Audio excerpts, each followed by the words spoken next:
Hello, नमस्कार. कसे आहात सगळे? मजेत ना? मजेतच असाल अशी आशा करते आणि व्हिडिओला सुरुवात करते. तर स्वागत आहे तुमचे माझ्या चॅनलमध्ये, ज्याचं नाव आहे लहान सहान गोष्टी. तर ताईंनो, मी ना माझं किचन हे रात्रीच असं क्लीन करून ठेवते. म्हणजे कसं ना, सकाळी उठलं की आपल्यालाही फ्रेश वाटतं. आणि रात्री दुसऱ्या दिवशीची भाजीची पंचाईत होती. त्यामुळे ना मी काही कडधान्य भिजून ठेवले. सकाळी उठल्या उठल्या चहाने सुरुवात होते. आता थंडीत तर चहाची जास्त आपल्याला गरज भासते ना, कारण की चहा घेतल्याशिवाय अंगामध्ये ताजगी येत नाही. शेवटी आपल्या बायकांना कसं आहे ना, घरातील कामं करायची म्हटलं तर चहानेच एनर्जी येते, नाही का?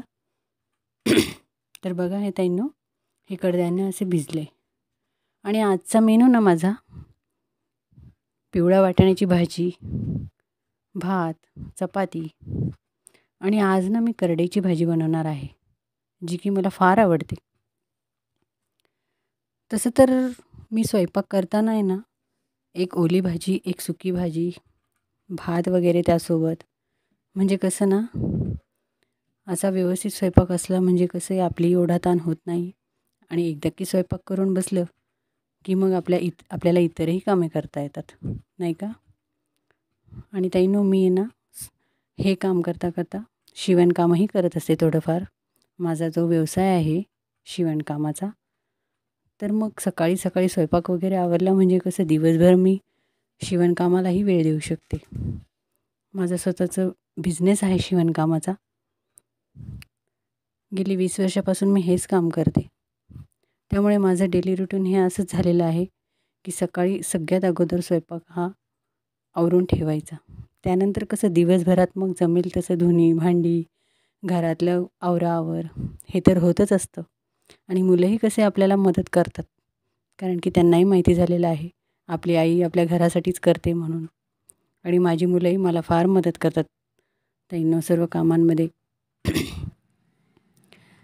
ही वाटाण्याची भाजी आहे ना, अशा प्रकारे तुम्ही एकदा करून बघा, तुम्हालाही नक्की आवडेल. कारण ही आमच्याही घरामध्ये सगळ्यांची आवडती भाजी आहे. आणि फार काही जास्त मेहनत नाही लागत. साधंच आपलं कांदा, टोमॅटो, अद्रक, लसूण पेस्ट, धना पावडर, हळद पावडर, अगदी साध्या पद्धतीत आणि सोप्या पद्धतीत केली आहे ताईंनो. आता तेल तापलं आहे. तेलामध्ये जिरे, मोहरी, कांदा, अद्रक, लसूण, टोमॅटो हे सर्वांना फ्राय करून घ्यायचं. चांगलं बारीक मीठ टाकून मऊसूत शिजवून घेतलं की त्यानंतर मग सगळे मसाले टाकायचे. मसाले तरी काय आपले रोजचेच असतात नेहमीचे. मिरची पावडर, धना पावडर, हळद पावडर आणि मी घरी बनवलेला काळा मसाला आहे. मी घरी वर्षभराचा काळा मसाला बनवते ताईंनो. पण आमच्या घरात ना जास्त गरम मसाला टाकलेला आवडत नाही. तर मग फक्त असे चवीपुरते गरम मसाले आणि मिरची तर टाकत नाही मी. अगदी साधा असा पण टेस्ट येणारा असा मसाला बनवते मी. आणि तोच सर्व भाज्यांना टाकते. फक्त हिरव्या भाज्यांना नाही टाकत. पण ही अशी कडधान्य, आमटी, डाळी वगैरे असतात ना, तर त्याला चालून जाते हे. बघा किती मऊसूत शिजलेत वाटाणे. असेच 3 शिट्ट्या दिल्या ना तर एकदम छान शिजतात. आणि नंतर मग जास्त वेळ शिजवायची गरज नाही पडत. कारण की आपण एकदा भाजीला फोडणी दिली, एक उकळी आली की लगेचच भाजी एकदम छान दिसायला लागते. आणि तुम्ही खाऊन बघाल तर तुम्हालाही वाटेल की आपण हे करून बघू. आणि खरंच नक्कीच तुम्ही एकदा तरी ट्राय करा ही भाजी. स्वयंपाक करताना आहे ना फार गडबड होती. त्यासाठी अगोदरच रात्रीचंच नियोजन करून ठेवलं ना की चला उद्या सकाळी आपल्याला हा स्वयंपाक करायचा आहे, ही भाजी बनवायची आहे. म्हणजे कसं ना, रात्री आपण नियोजन केलं की दुसऱ्या दिवशी आपली धावपळही होत नाही आणि कामाचाही उरक वाढतो. पण जर का आपण जर नियोजन करून नाही ठेवलं तर दुसऱ्या दिवशी सकाळी मग आपल्याला फार प्रश्न पडतो. आणि गृहिणींचा म्हणजे 90% गृहिणींचा तर हाच प्रश्न असतो की काय करावं, भाजीला काय करावं, भाजीला काय करावं. असतात तर भाज्या भरपूर, पण कोणाला हे आवडत नाही, कोणाला ते आवडत नाही.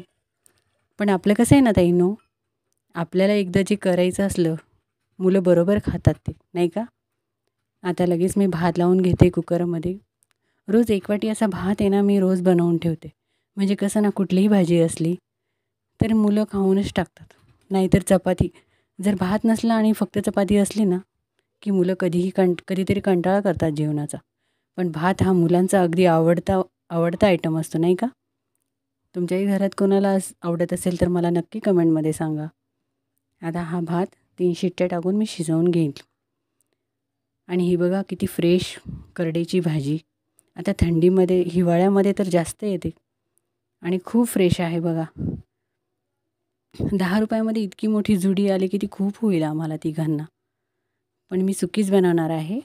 अगोदर ना ती अशी कट करून घ्यायची आणि अगदी कमी पाण्यात, म्हणजे अर्धा पाऊण ग्लासामध्येच ती शिजवून घ्यायची. म्हणजे कसं ते पाणी वाटतं ना त्याचं, त्यात पाणी फेकावंही लागत नाही आणि टाकावंही लागत नाही. आणि मग त्या पाण्यात आटली की तिलाच फोडणी द्यायची.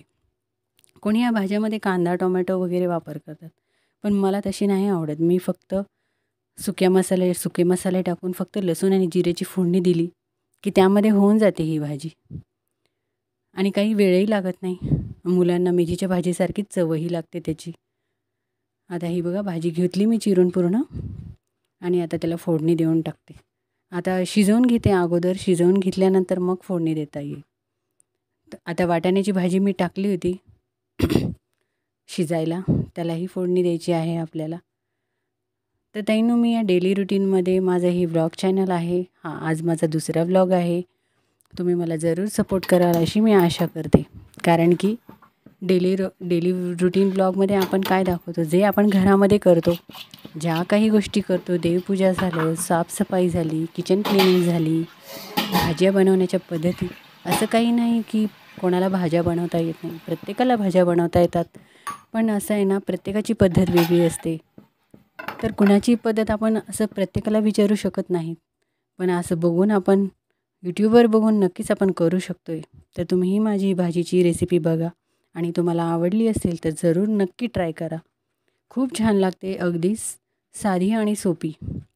यामध्ये मिरची पावडर, हळद पावडर आणि मीठ वगैरे घालून घ्यायचं आणि त्याला फक्त आणि फक्त जास्त लसूण टाकायचा, लसूण आणि जिरे.